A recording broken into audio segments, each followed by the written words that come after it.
ಯುದ್ಧದ ಸುದ್ದಿ ಹೊರತುಪಡಿಸಿ ಬೇರೆ ಸುದ್ದಿಗಳಿಗೆ ಹೋಗೋಣಂತಿವತ್ತು. ದೇಶದಲ್ಲಿ ಪಂಚರಾಜ್ಯ ಚುನಾವಣೆಗಳು ನಡೀತಾ ಇದ್ದಾವೆ. ಅಸ್ಸಾಂ, ಪಶ್ಚಿಮ ಬಂಗಾಳ, ಕೇರಳಂ, ತಮಿಳುನಾಡು, ಪುದುಚೇರಿ. ಇವುಗಳ ಪೈಕಿ ಅಸ್ಸಾಂ, ಕೇರಳಂ ಮತ್ತು ಪುದುಚೇರಿ ಇವತ್ತೇ ವೋಟಿಂಗ್ ಆಗಿದ್ದು. ನಮ್ಮ ದಾವಣಗೆರೆ ದಕ್ಷಿಣ ಮತ್ತು ಬಾಗಲಕೋಟೆ ಬೈ ಎಲೆಕ್ಷನ್ಗೆ ವೋಟಿಂಗ್ ಇವತ್ತು, ಜೊತೆಗೆ ಆ 3 ರಾಜ್ಯಗಳ ವೋಟಿಂಗು. ಪಶ್ಚಿಮ ಬಂಗಾಳ ಮತ್ತು ತಮಿಳುನಾಡು ವೋಟಿಂಗ್ ಆಗಬೇಕಿನ್ನು. ಪ್ರಧಾನಿ ನರೇಂದ್ರ ಮೋದಿ ಭರ್ಜರಿ ಪ್ರಚಾರದಲ್ಲಿದ್ದಾರೆ. ಪಶ್ಚಿಮ ಬಂಗಾಳದಲ್ಲಿದ್ದಾರೆ. ಇವತ್ತು 6 ಗ್ಯಾರಂಟಿಗಳನ್ನು ಘೋಷಣೆ ಮಾಡಿದ್ರು ಅವರು. ಗ್ಯಾರಂಟಿಗಳು ಅಂದರೆ ತಿಂಗಳಿಗಿಷ್ಟು ದುಡ್ಡು, ಬಸ್ ಫ್ರೀ, ಕರೆಂಟ್ ಫ್ರೀ, ಆ ಥರದ್ದಲ್ಲ. ಅದನ್ನು ಕೊಡ್ತಾರೆ, ಮಾಡ್ತಾರೆ, ಘೋಷಣೆ ಮಾಡ್ತಾರೆ, ಇಲ್ಲ ಅಂತಲ್ಲ. ಇವತ್ತು ನರೇಂದ್ರ ಮೋದಿ ಘೋಷಣೆ ಮಾಡಿದ್ದು ಅದಲ್ಲ. 6 ಗ್ಯಾರಂಟಿಗಳು ಏನೇನು ಅಂತ ಒಂದು ಸಲ ಕೇಳಿಸ್ಕೊಳ್ಳಿ.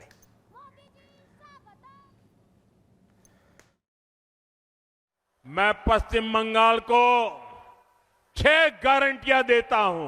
मोदी की पहली गारंटी, टीएमसी ने भय फैलाया, आज बात बात पर लोगों को कोर्ट से न्याय मांगना पड़ता है। बीजेपी सरकार भय की जगह भरोसा कायम करेगी, कानून पर भरोसा लौटाएगी। मोदी की दूसरी गारंटी, बीजेपी सरकार में सरकारी सिस्टम जनता की सेवा के लिए जवाबदेह होगा, अकाउंटेबल होगा। मोदी की तीसरी गारंटी, हर घोटाले, हर करप्शन और बेटियों के साथ हुए हर अन्याय, हर रेप केस की फाइलें खुलेगी। मोदी की चौथी गारंटी, टीएमसी के राज में जिसने भी करप्शन किया है उसकी जगह जेल में होगी। मंत्री हो या संतरी, कानून सबका हिसाब करेगा। टीएमसी का कोई गुंडा अब कानून से बचने वाला नहीं है। मोदी टीएमसी को जनता जनार्दन का पैसा नहीं खाने देगा, पैसा नहीं खाने देगा। मोदी की 5वीं गारंटी, जो शरणार्थी हैं उन्हें संविधान के तहत हर हक मिलेगा, लेकिन जो घुसपैठिए हैं उनको खदेड़ा जाएगा, उनको भारत में नहीं रहने दिया जाएगा। साथियों, मोदी की 6ठी गारंटी, बंगाल के सभी सरकारी कर्मचारियों, सभी शिक्षकों और अन्य सेवाओं में जुटे साथियों के लिए आपको इतने वर्षों तक ये निर्मम सरकार ने भयभीत करके रखा है। मोदी आपके साथ खड़ा है, बीजेपी आपके साथ खड़ी है।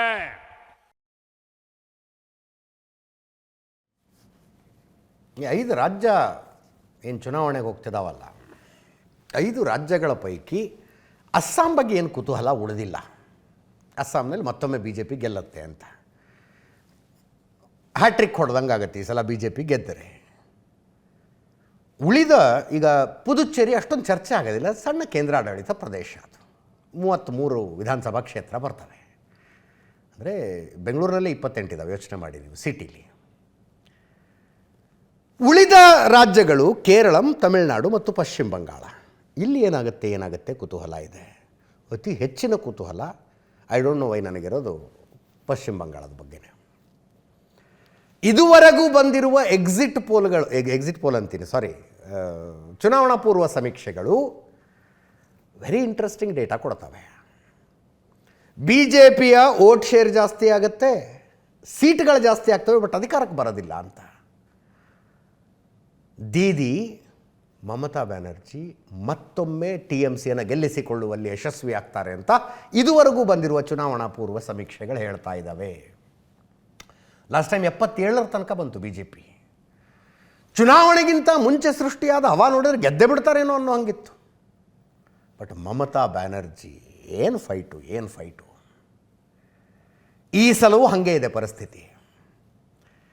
ತೃಣಮೂಲ ಕಾಂಗ್ರೆಸ್ನ ಸ್ಥಾನಗಳ ಕಡಿಮೆ ಆಗಬಹುದು, BJPಯ ಸ್ಥಾನಗಳ ಜಾಸ್ತಿ ಆಗಬಹುದು, ಆದರೆ ಮೆಜಾರಿಟಿ ಬರೋದು ಮಮತಾ ಬ್ಯಾನರ್ಜಿಗೆ ಅಂತ ಇದುವರೆಗಿನ ಚುನಾವಣಾ ಪೂರ್ವ ಸಮೀಕ್ಷೆಗಳಂತೂ ಹೇಳ್ತಾ ಇದ್ದಾವೆ. ಅಲ್ಲಿ ನೋಡಿ, ಕೇರಳಂನಲ್ಲಿ ಹೌದು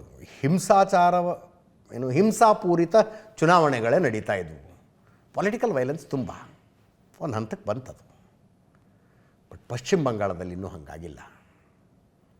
ಅಲ್ಲಿ ಎಲೆಕ್ಷನ್ನು ಅಂದರೆ ಒಂದು 4 ಹೆಣ ಬೀಳಬೇಕು ಅಂದರೆ ಎಲೆಕ್ಷನ್ ಆದಂಗೆ ಅನ್ನೋ ಸ್ಥಿತಿಲಿದೆ ಪಶ್ಚಿಮ ಬಂಗಾಳ. ಸ್ಟ್ರೀಟ್ ಫೈಟ್ಗಳು, ಬೀದಿ ಬದಿ ಹೋರಾಟಗಳು, ಬಡದಾಟಗಳು, ಈ ನಾಡ ಬಂದೂಕಿನಿಂದ ಹಿಡಿದು ಹ್ಯಾಂಡ್ ಮೇಡ್ ಬಾಂಬ್ಗಳ ತನಕ ಎಲ್ಲವೂ ಬಳಕೆ ಆಗ್ತವಲ್ಲಿ. ಅಲ್ಲಿ ಅಮಿತ್ ಶಾ 15 ದಿವಸ ಇಲ್ಲೇ ಕೂತ್ಕೊಳ್ತೀನಿ, ನಾನು ಮಮತಾ ಬ್ಯಾನರ್ಜಿಯನ್ನು ಸೋಲಿಸಿಯೇ ವಾಪಸ್ ಹೋಗ್ತೀನಿ ಅಂತ ಹಠಕ್ಕೆ ಬಿದ್ದಿದ್ದಾರೆ. 77 ಲಾಸ್ಟ್ ಟೈಮದ ಸೀಟು, ಅದು ಎಷ್ಟು ಜಾಸ್ತಿ ಆಗತ್ತಾ? ಮಮತಾ ಬ್ಯಾನರ್ಜಿ ಹಾಫ್ ವೇ ಮಾರ್ಕ್ಕಿಂತ ಎಷ್ಟು ಜಾಸ್ತಿ ತಗೊಳ್ತಾರೆ? ಕುತೂಹಲಗಳು ಭಾಳ ಇದ್ದಾವೆ.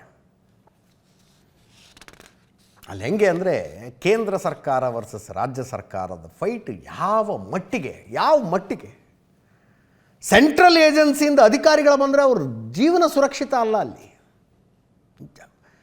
SIR ಪ್ರಕ್ರಿಯೆ ನಡೀತಾ ಇದೆ ರೀ, ಸ್ಪೆಷಲ್ ಇಂಟೆನ್ಸಿವ್ ರಿವಿಷನ್ ನಡೀತಾ ಇದೆ ಮತದಾರರ ಪಟ್ಟಿದು. ಅದನ್ನು ವಿರೋಧಿಸಿ ಸುಪ್ರೀಂ ಕೋರ್ಟ್ಗೆ ಹೋಗಿದ್ರು ಮಮತಾ ಬ್ಯಾನರ್ಜಿ, ಮಾಡಬೇಡಿ ಇದನ್ನು ಅಂತ. ಸುಪ್ರೀಂ ಕೋರ್ಟ್ ಏನು ಹೇಳ್ತು, ಇಲ್ಲ ಮಾಡದೆ, ಬಟ್ ನಿಮಗೆ ಯಾವುದಕ್ಕೂ ಇರಲಿ ಡೌಟ್ ಬೇಡ ಅನ್ನೋ ಕಾರಣಕ್ಕೆ ನ್ಯಾಯಾಂಗ ಅಧಿಕಾರಿಗಳನ್ನು ಇಟ್ಕೊಂಡು ನೀವು ಮಾಡಿಸಿ, ನ್ಯಾಯಾಂಗ ಅಧಿಕಾರಿಗಳ ಉಸ್ತುವಾರಿ ಇರುತ್ತೆ ಅಂತ. ಆ ನ್ಯಾಯಾಂಗ ಅಧಿಕಾರಿಗಳನ್ನು ಮಾಲ್ಡಾದಲ್ಲಿ ಬಡಿದು ಹೈಜಾಕ್ ಥರ ಮಾಡಿಬಿಟ್ರು, ಅಲ್ಲಿ ಎಲೆಕ್ಷನ್ ನಡೆಯೋದೇ ಹಾಗೆ. ನೋಡೋಣ ರಿಸಲ್ಟ್ ಏನಾಗುತ್ತೆ. ಮೇ 4ನೇ ತಾರೀಕು ನೆನಪಿರಲಿ.